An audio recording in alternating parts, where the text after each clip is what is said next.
Hello and welcome everyone. कैसे हो साथियों? आई होप सब बढ़िया होंगे, मस्त होंगे। प्यारे दोस्तों, आज की इस क्लास में हम डिस्कस करेंगे जैसा कि आज की जो रेगुलर क्लासेस चल रही हैं वो बीएससी एग्रीकल्चर थर्ड सेमेस्टर और सब्जेक्ट आपका वही environment studies and disaster management. बात करेंगे टॉपिक की, तो आज का जो टॉपिक होगा वो होगा फूड रिसोर्स के बारे में। ठीक है, फूड रिसोर्स यानी खाद्य संसाधन के बारे में हम चर्चा करेंगे।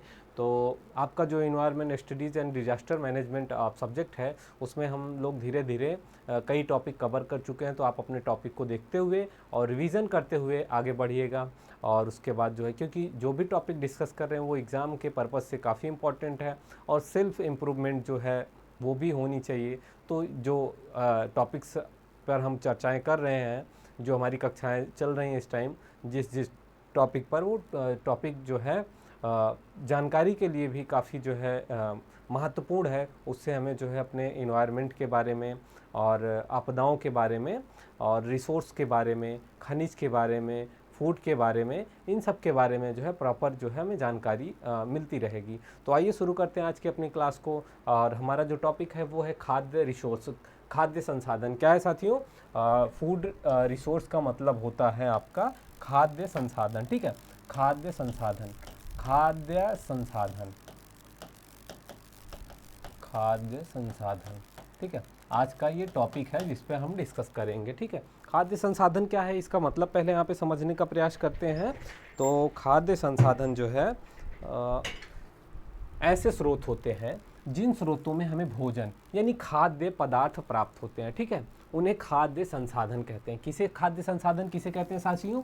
तो ऐसे जो है स्रोत, ठीक है, ऐसे स्रोत जिनसे हमें भोजन की प्राप्ति होती है। किसकी प्राप्ति होती है? भोजन की प्राप्ति, यानी खाद्य पदार्थों की प्राप्ति होती है। देखिए, कोई भी जो लिविंग थिंग्स है, जीवित वस्तुएं हैं, वह या जितने भी जीवित जीव हैं, सबको अपना जीवन चक्र पूरा करने के लिए किसी न किसी रूप में खाद्य पदार्थ की आवश्यकता पड़ती है, क्योंकि इस खाद्य पदार्थों के द्वारा जो है हमें ऊर्जा प्राप्त होती है। ठीक है, जिन्हीं ऊर्जा के कारण जो है शरीर की सारी गतिविधियाँ क्रियान्वित होती हैं। तो जिन स्रोतों से हमें भोजन यानी खाद्य पदार्थ प्राप्त होता है उसे क्या कहते हैं? खाद्य संसाधन कहते हैं। ठीक है, क्या कहते हैं? खाद्य संसाधन कहते हैं। अब हम बात करेंगे, यहाँ पे आपको समझ आया होगा कि खाद्य संसाधन क्या है। ठीक है, खाद्य संसाधन समझ आया तो हम आगे बढ़ते हैं और खाद्य संसाधनों के प्रकार के बारे में यहाँ पे समझने का प्रयास करते हैं कि खाद्य संसाधन क्या है, उनके कौन कौन से प्रकार हैं। ठीक है, तो आइए इस पर डिस्कस करते हैं।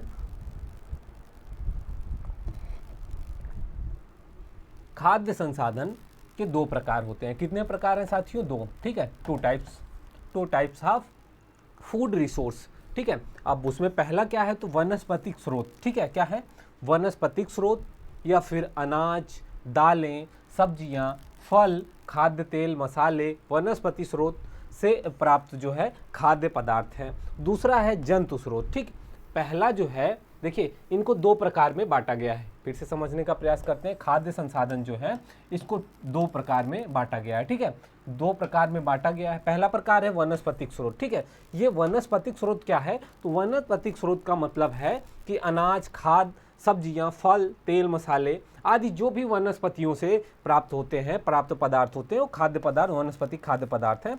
दूसरा है जंतु स्रोत। ठीक है, जंतु स्रोत ये क्या है? हमें जंतुओं से ऐसी वस्तुएं जो हमें खाने की, ऐसी वस्तुएं जो हमें जंतुओं द्वारा प्राप्त होती हैं। किसके द्वारा प्राप्त होती हैं साथियों? जंतुओं के द्वारा प्राप्त होती हैं। जैसे कि उसमें हो गया आपका दूध हो गया, गाय एवं भैंसों के द्वारा दूध की प्राप्ति, गाय, भैंस, बकरी, भेड़ के द्वारा दूध, मांस, अंडा, मछली आदि जो जंतुओं से प्राप्त होते हैं उसे जंतु स्रोत खाद्य पदार्थ कहते हैं। ठीक है, अब हम बात करें मुख्य रूप से खाद्य संसाधन की। जो खाद्य संसाधन है उनकी दो श्रेणियों में बांटा गया। उसको कौन कौन से हैं? तो पहला है कृषि उत्पाद। ठीक है, कृषि उत्पाद, ये जो है कृषि उत्पाद जो है इसमें वे सभी खाद्य पदार्थ सम्मिलित हैं। ठीक है, कौन से हैं? देखिए, मुख्य रूप से खाद्य संसाधनों को दो अलग अलग श्रेणियों में बांटा गया है। ठीक है, पहला है कृषि उत्पाद। कृषि उत्पाद में वे सभी खाद्य पदार्थ शामिल होते हैं। कौन कौन से खाद्य पदार्थ? ऐसे खाद्य पदार्थ शामिल होते हैं जिन्हें जो है क्या कहते हैं? खेतों द्वारा या खेती करके प्राप्त किया जाता है। क्या किया जाता है? ऐसे खाद्य पदार्थ जो खाद्य उत्पाद की बात कर रहे हैं, कृषि खाद्य उत्पाद, तो इनमें ऐसे खाद्य पदार्थ पाए जाते हैं या शामिल हैं जो खेती के द्वारा प्राप्त किए जाते हैं। किसके द्वारा? जिसकी खेती की जाती है, खेती के द्वारा प्राप्त करते हैं। जैसे हो गया अनाज, ठीक है, क्या हो गया साथियों? अनाज। अनाज में कौन कौन से अनाज हैं? गेहूं हो गया, चावल हो गया, मक्का, अरहर, बाजरा, ठीक है। जो अनाज जिसे सीरियल क्रॉप कहते हैं, हम एग्रोनॉमी में इस पे भी प्रॉपर डिस्कस किए हुए हैं एग्रोनॉमी की क्लासेस में कि अनाज या सीरियल क्रॉप्स क्या होता है, सीरियल क्रॉप्स किन किन ऋतुओं में उगाए जाते हैं, कौन कौन सी फसलें किस ऋतुओं में उगाई जाती है, ये सब जो है हम पिछली क्लास में जो है सबके बारे में पढ़ चुके हैं। तो यहाँ पे सिर्फ यहाँ हमें समझना है कि खाद्य रिसोर्स जो है, फूड रिसोर्स जो है, उसको दो अलग अलग श्रेणियों में बांटा गया है। पहला है कृषि उत्पाद। कृषि उत्पाद का मतलब यह होता है कि वे सभी खाद्य पदार्थ, कौन कौन से खाद्य पदार्थ? ऐसे खाद्य पदार्थ जिन्हें खेती के द्वारा प्राप्त किया गया है, जैसे कि अनाज हो गया। अब अनाज में गेहूं, चावल, मक्का, बाजरा आदि आते हैं। कौन कौन से आते हैं? गेहूं, चावल, मक्का, बाजरा, ठीक है। दूसरा हो गया दालें हो गई, ठीक है, दालें, चना, अरहर, मूंग, मसूर, ठीक है, ये दालों की श्रेणी में आते हैं। सब्जियों की बात की जाए तो आलू, प्याज, टमाटर हो गया। फल हो गया आम, सेब, केला, अंगूर, ठीक है। तिलहन हो गया जिसमें ऐसे पदार्थ जिनसे तेल की प्राप्ति होती है, जैसे सरसों हो गया, मूंगफली हो गया, सूरजमुखी हो गया, सोयाबीन हो गया। उसके बाद मसालों की बात की जाए तो मसालों में मिर्च हो गया, हल्दी हो गया, धनिया हो गया, अदरक हो गया, आदि तमाम चीज़ें जो हैं इसमें शामिल हैं, ठीक है। पेय पदार्थ की बात की जाए तो पेय पदार्थ में चाय और कॉफ़ी, जो कि कृषि के द्वारा इसकी भी खेती की जाती है, उसे प्राप्त किया जाता है। अगला बिंदु है पशु और जो है मत्स्य उत्पादन, ठीक है। इसमें जो है जानवरों और समुद्री जीवों का जो है को अध्ययन मतलब समुद्री जीव जो होते हैं, जानवर और समुद्री जीवों से प्राप्त खाद्य पदार्थ शामिल है। जैसे हो गया, क्या कहते हैं, मछली हो गया, पशुधन यानी कि जो समुद्री जीव है उसमें जो है मछली हो गया, या समुद्र से प्राप्त जो ज़्यादातर तो मछली है जो जलीय जीव है, जिसे खाने के लिए मांस के रूप में लोग जो है शामिल खाते हैं, ठीक है। और उसके बाद हो गया उसमें मत्स्य उत्पादन में हो गया। और पशुधन की बात की जाए, पशुधन की बात की जाए तो पशुधन में दूध और डेयरी शामिल है, ठीक है। दूध और डेयरी उत्पाद हो गया। दूध और डेयरी उत्पाद में दूध, दही, पनीर, मक्खन, घी आदि हो गया। दूसरा हो गया मांस, हो गया मांस, चिकन, मछली, बीफ, अंडे, और शहद से, मधुमक्खी पालन से शहद आदि जो है प्राप्त होता है, जिनको जो है हम खाद्य रिसोर्स की, फूड संसाधन की श्रेणी में आते हैं। अब हम बात करेंगे खाद्य संसाधनों का महत्व, ठीक है। ये फूड रिसोर्स जो है इनका जो है क्या महत्व है, ठीक है। ये खाद्य रिसोर्स जो है साथियों क्या है? खाद्य संसाधन, ठीक है। खाद्य संसाधन का क्या महत्व है, ठीक। खाद्य संसाधन का क्या महत्व है? जैसा कि जानते हैं, जो भी जीवित वस्तुएं या फिर जीवित जंतु हैं या मानव है, पशु पक्षी हैं, जीव जंतु हैं, सबको जो है अपना जीवन चक्र पूरा करने के लिए, जीवित रहने के लिए ऊर्जा की आवश्यकता होती है, और वह ऊर्जा जो है भोजन के द्वारा प्राप्त होता है किसी न किसी रूप में। सभी जीवित थिंग्स जो हैं उनको भोजन की आवश्यकता पड़ती है। तो पोषण और ऊर्जा, ठीक है। खाद्य संसाधन के महत्व की बात की जाए तो खाद्य संसाधनों से पोषण और ऊर्जा की प्राप्ति होती है, जो हमारे शरीर में कार्य करने या शरीर को चलाने में जो है, शरीर को क्रियान्वित करने में, और उसको ऊर्जा प्राप्त देती है, और उससे पोषक तत्वों की प्राप्ति होती है, पोषक तत्व प्रदान होते हैं। अब इससे क्या होता है कि जो हमारी आर्थिक विकास की बात की जाए तो कृषि और खाद्य प्रसंस्करण उद्योग बड़ी संख्या में लोगों को रोजगार देते हैं और अर्थव्यवस्था में महत्वपूर्ण योगदान देते हैं। देखिए, खाद्य संसाधनों के महत्व की बात कर रहे हैं तो खाद्य संसाधन के द्वारा हमें पोषण और ऊर्जा की प्राप्ति होती है, जिसके द्वारा हम जो है अपना जीवन जो है जीते हैं, और जो शरीर को क्रियान्वित करते हैं, शरीर को कार्य करने के लिए ये पोषण और ऊर्जा दोनों ही महत्वपूर्ण है। अगला बिंदु है आर्थिक विकास। तो खाद्य संसाधन के द्वारा आर्थिक विकास भी होता है लोगों का, क्योंकि कृषि और खाद्य प्रसंस्करण उद्योग जो है इसमें बहुत बड़ी संख्या में लोगों को रोजगार मिलता है, और जो है अर्थव्यवस्था में महत्वपूर्ण योगदान देते हैं। सामाजिक स्थिरता, ठीक है। सामाजिक स्थिरता का मतलब यह होता है जब पर्याप्त खाद्य पदार्थों की पूर्ति बनी रहेगी तो समाज में शांति और एक दूसरे की मदद करने की भावना होगी, स्थिरता बनी होगी। और खाद्य असुरक्षा जो है वो अक्सर उसके द्वारा क्या होता है, जब खाद्य असुरक्षा होती है तो उसके द्वारा अशांति का माहौल होता है और लोगों के बीच संघर्ष का जो है जन्म होता है, क्योंकि लोग खाने के लिए एक दूसरे पर जो है छीनना शुरू कर देते हैं एक दूसरे से, मार काट शुरू। कभी कभी ऐसा होता है जब अकाल की स्थिति आती है, या बहुत जो है कभी देखा गया है, बहुत सारे आप लोगों ने कहानियों में देखा होगा, मूवीज़ में देखा होगा कि जो है किसी किसी क्षेत्र में क्या होता है, खाने के अकाल पड़ जाते थे, तो उसमें क्या होता था, लोगों के बीच संघर्ष शुरू हो जाता है खाने के लिए, लोग खाने की वस्तुएं चोरी करते थे, स्थिति यहाँ तक आ जाती थी, लोग एक दूसरे को मारना शुरू कर देते थे। तो ये जो खाद्य श्रृंखला, खाद्य स्थिरता है, सामाजिकता है, वो बनी रहती है इसके द्वारा। अब हम बात करेंगे विश्व में खाद्य समस्या एवं समस्या के कारण। ये जो खाद्य समस्या है इसके क्या कारण है, और जो है क्यों ये समस्या उत्पन्न होती है, हमें इस पे चर्चा करनी चाहिए और गहन इस पे विचार भी करना चाहिए, सोचना चाहिए। क्योंकि मनुष्य का जो भोजन जो है मनुष्य की एक आधारभूत आवश्यकता है। ठीक है, क्या है, मनुष्य की एक आधारभूत आवश्यकता है, और भोजन जो है हमें ऐसे तत्वों से मिलते हैं जिनकी आवश्यकता शरीर को होती है। ठीक है, और इनकी आवश्यकता जो है तत्वों को, पोषक तत्व जो इनकी आवश्यक तत्व ही जो है पोषक तत्व कहलाते हैं। देखिए, मनुष्य जो है उनका जो आधारभूत आवश्यकता भोजन है, और भोजन से हमें वे तत्व मिलते हैं जिसकी हमारे शरीर को आवश्यकता होती है, और इन आवश्यक तत्वों को ही क्या कहते हैं, पोषण तत्व कहते हैं। क्या कहते हैं, पोषक तत्व कहते हैं। क्या कहते हैं दोस्तों, पोषक तत्व कहते हैं। अब हम बात करें कुछ पिछली शताब्दी के बारे में बात करते हैं, हम कुछ पीछे जाते हैं और वहाँ पे समझते हैं कि 21वीं शताब्दी में जो है विश्व में क्या था। 21वीं शताब्दी की हम बात कर रहे हैं, ठीक है, ज़्यादा पीछे जाने की ज़रूरत नहीं हमें, इसी शताब्दी 21वीं शताब्दी की बात की जाए तो विज्ञान और प्रौद्योगिकी, दूरसंचार, परिवहन, विज्ञान, ये सब क्षेत्र जो है आज के समय में बहुत आगे हैं। इनमें बहुत जो है उपलब्धियां अर्जित कर ली गई हैं, क्योंकि आज के समय में ऐसी ऐसी टेक्नोलॉजी जो है क्या कहते हैं ईजाद कर ली गई हैं, जिनके बारे में जो है एक समय जो है सोचना भी कठिन हुआ करता था। ठीक है, तो लेकिन क्या है कि किसी भी विज्ञान के क्षेत्र में, प्रौद्योगिकी में, दूरसंचार में, परिवहन में, कंप्यूटर में, विज्ञान में, कितना भी ये क्षेत्र आगे हो जाए, लेकिन फिर भी लोगों को खाने के लिए जो है वो खाने के लिए अनाज की आवश्यकता पड़ेगी ही पड़ेगी। अब बात करेंगे, अभी भी 84 करोड़ जनसंख्या भूखमरी का शिकार है। विश्व में लगभग 84 करोड़ जनसंख्या भूखमरी का शिकार है। लोग भूख से तड़पते लोगों की अधिक संख्या विकासशील दुनिया में है। ठीक है, जो विकासशील दुनिया है वहाँ पे है। खाद्यान्न की कमी और खाद्य पदार्थों में पोषक तत्वों की अनुपलब्धता से उपलब्ध कुपोषण की समस्या होती है। विश्व में विकासशील देश में ये समस्याएं बनी हुई हैं, और विकासशील देशों के लिए यह एक गंभीर समस्या है।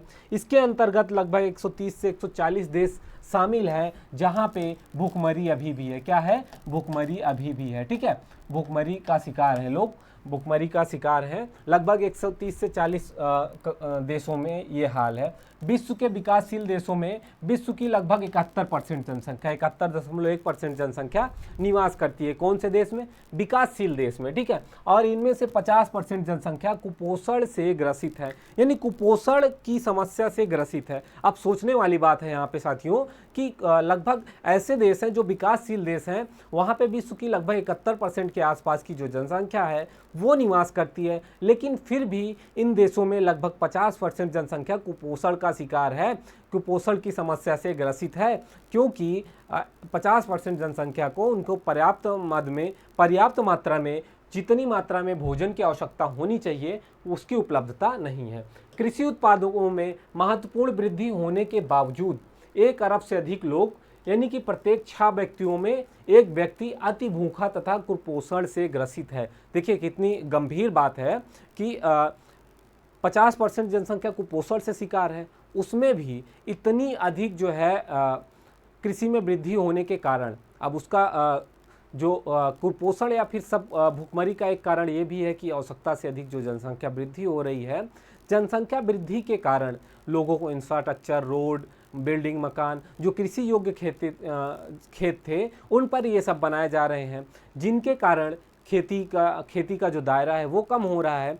लेकिन आज के समय में वैज्ञानिक ढंग से प्रति इकाई क्षेत्रफल से खेती की जा रही है, फिर भी जो है खाद्यान्न की जो समस्या है वो लगातार बनी रहती है, क्योंकि 1 अरब से अधिक लोग, यानी कि प्रत्येक 6 लोगों में 1 लोग आज भी जो है भूख या कुपोषण से ग्रसित है। अब हम बात करेंगे रीजन ऑफ फूड प्रॉब्लम्स, यानी कि खाद्य समस्या के क्या कारण है। खाद्य समस्या के कारण की बात की जाए तो इसमें जो पहला बिंदु है या कारण है, खाद्य पदार्थों का सीमित उत्पादन, यानी कि खाद्य पदार्थ के जो क्षेत्र हैं वो सीमित हैं, यानी कि जनसंख्या की जो वृद्धि दर है वो तेजी से है, लेकिन खाद्य पदार्थ का जो उत्पादन है उसकी वृद्धि दर आज भी धीमी है, जिसके कारण विश्व में खाद्य स्थिरता बनी हुई है। विकासशील देशों में जनसंख्या तो अधिक है लेकिन खाद्यान्न उत्पादन कम है, वहाँ पे खाद्य उत्पादन संकट उत्पन्न हो जा रहा है। ठीक है, क्या हो रहा है, खाद्य उत्पादन संकट जो है। कम उत्पादकता की बात की जाए तो अगला जो खाद्य समस्या का एक प्रमुख कारण यह भी है कि कम उत्पादकता। ठीक है, क्या है, कम उत्पादकता।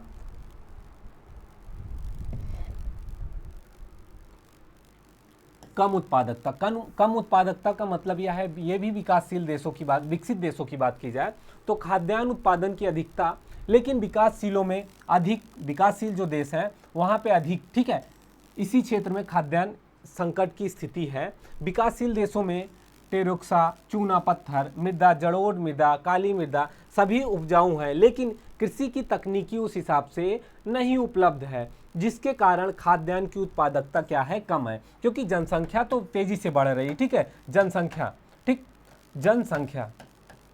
जनसंख्या तेजी से बढ़ रही, लेकिन जो खाद्यान्न उत्पादन है उसकी दर क्या है, धीमी है। ठीक है, खाद्यान्न उत्पादन की दर जो है वो है सीमित। इस जो एक क्या कहते हैं, कुपोषण या जो है भुखमरी का एक बड़ा कारण ये भी है। अगला बिंदु है कृषि उत्पादन में विविधता का अभाव। ठीक है, अब कृषि उत्पादन में विविधता का अभाव का मतलब क्या है, तो लगभग जो अधिकतर विकासशील देश हैं उसमें कुछ ही खाद्य पदार्थों पर निर्भर करते हैं, जबकि विकसित देश जो हैं वो विविधता युक्त उत्पादन करते हैं। ठीक है, कई प्रकार की फसलों का उत्पादन करते हैं, और विकासशील देशों में परिष्कृत पदार्थ, हरी सब्जियां, फल फूल भी उत्पादन किए जाते हैं, जिसके कारण प्रोटीन, खनिज व विटामिन की पूर्ति की समस्या जो होती है उसकी पूर्ति हो जाती है। अगला है परिवहन एवं रखरखाव। ठीक है, जो खाद्य उत्पादन है वो काफ़ी जो है खराब भी होता है, तो परिवहन एवं रखरखाव की जो समस्या है वो भी एक समस्या है, खाद्य समस्या।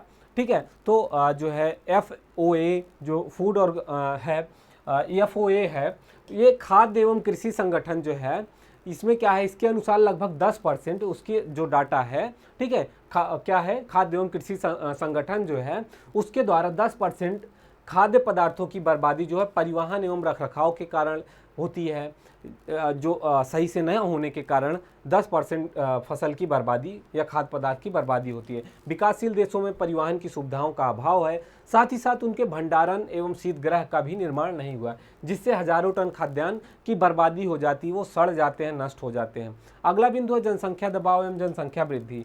तो जनसंख्या दबाव के कारण कृषि में आधुनिकता एवं चकबंदी पद्धति कामयाब नहीं हो रही है, कायम नहीं हो पा रही है, और प्रति एकड़ जो श्रमिकों का दबाव है वो भी जो है अधिक है। इससे जो है सस्ते श्रमिक जो है मिलने के कारण मशीनीकरण का जो है कार्य नहीं हो पाता है।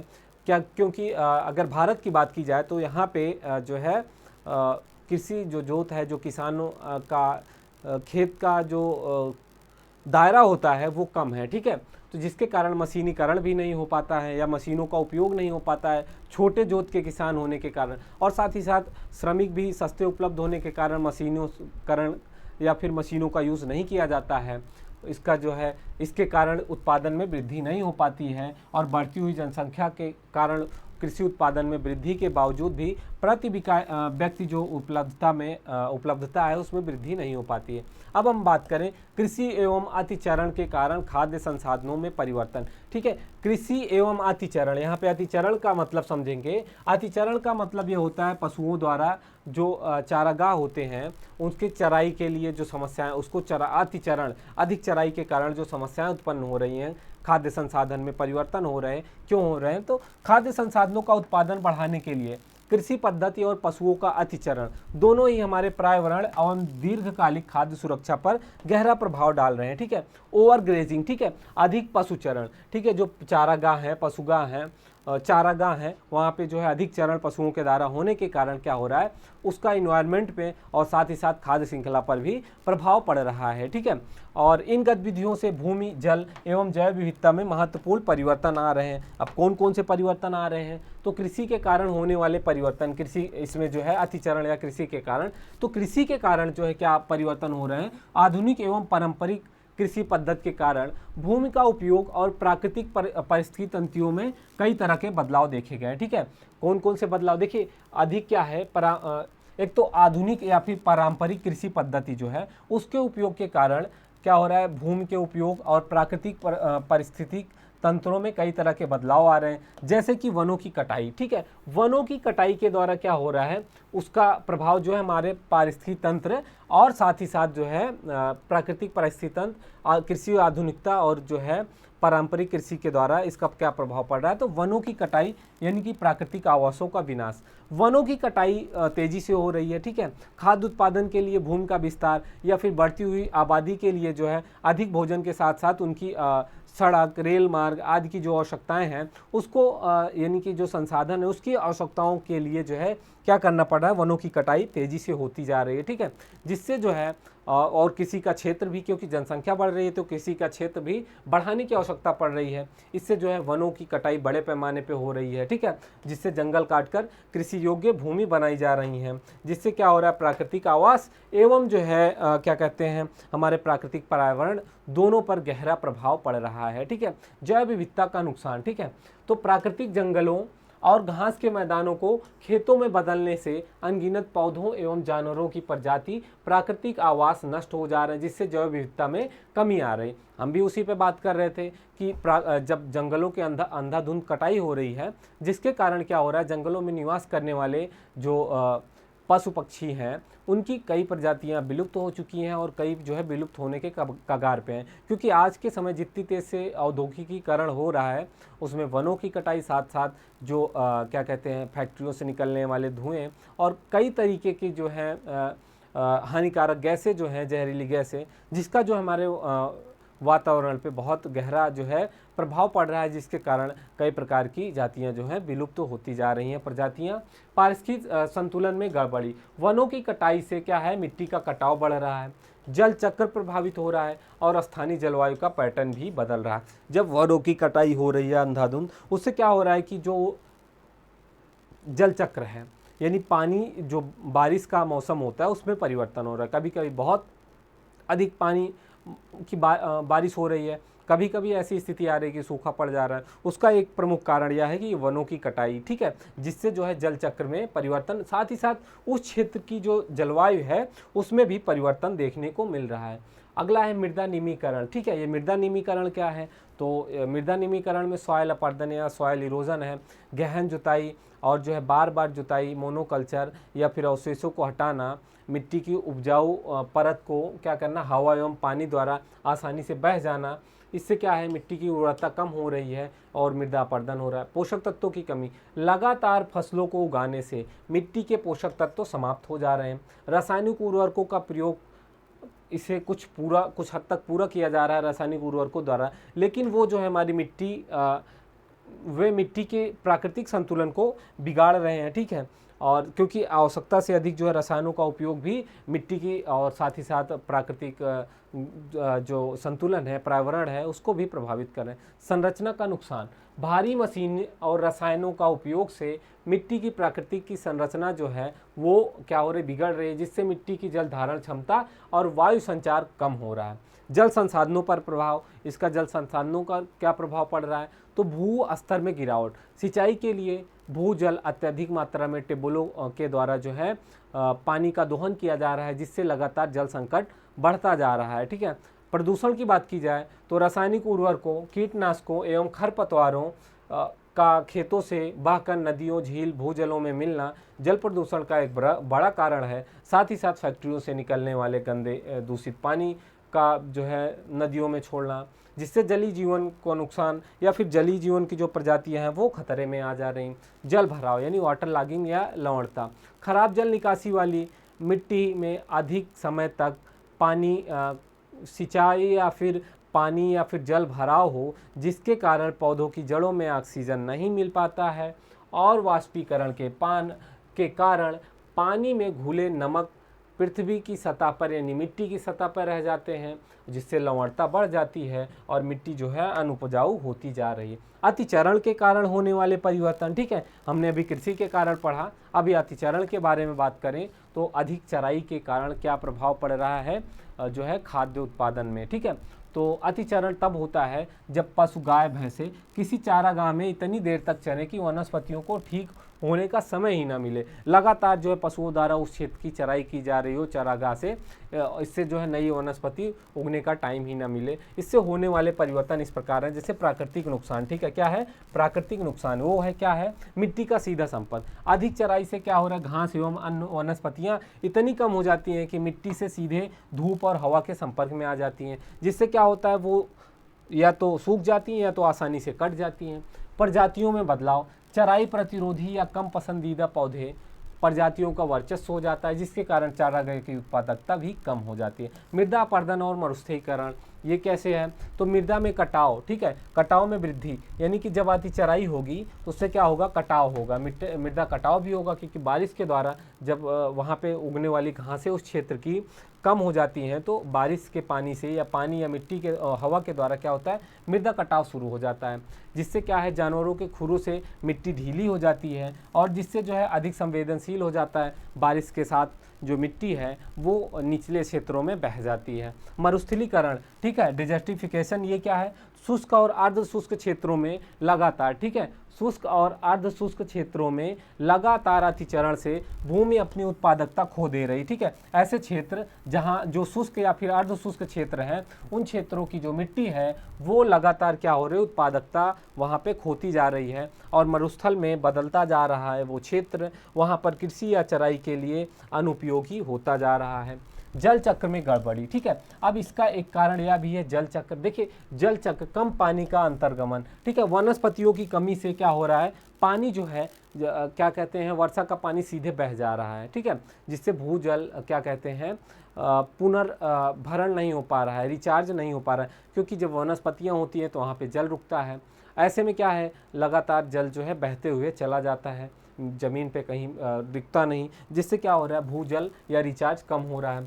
सतह अपवाह में वृद्धि, इससे क्या है, बाढ़ का भी खतरा बढ़ रहा है और जल स्रोतों में गाद जमा हो सकती है। देखिए कैसे हो रहा है बाढ़ का खतरा, कि जब लगातार इन सब चीज़ों का, वनों की कटाई, चारागाहों का अतिचरण हो रहा है तो पानी का जो वेग है वो तेज़ी से होता जा रहा है। क्या हो रहा है, इससे क्या होता था, वनों के द्वारा या फिर जो चारागाह हैं इनके द्वारा पानी के बहाव पे अवरोध होता था, ठीक है, अवरोध मिलता था, लेकिन जब ये सब नष्ट होते जा रहे हैं तो पानी का बहाव भी तेज़ी से हो रहा है, इससे बाढ़ का भी खतरा जो है बनता जा रहा है, बाढ़ का खतरा भी बढ़ता जा रहा है। तो दोस्तों आज के इस क्लास में हमने जो है डिस्कस किया खाद्य संसाधन यानी फूड संसाधन पे, खाद्य संसाधन पे, ठीक है, फूड रिसोर्स की बात कर रहे थे हम। खाद्य संसाधन में क्या कौन कौन से खाद्य संसाधन हैं, इसके कारण क्या समस्याएं हो रही हैं और कैसे इन समस्याओं से जो है निदान पाया जा सकता है, हमने इस पे चर्चा किया। बाकी जो है आप लोग जो है इसमें और कुछ भी जानकारी चाहिए, आप लोग कमेंट के माध्यम से जो है अपनी जानकारी को जो है बढ़ा सकते हैं, पूछ सकते हैं। तो आज की क्लास को हम यहीं समाप्त करते हैं, मिलते हैं अगली क्लास में एक नए टॉपिक के साथ। जय हिंद।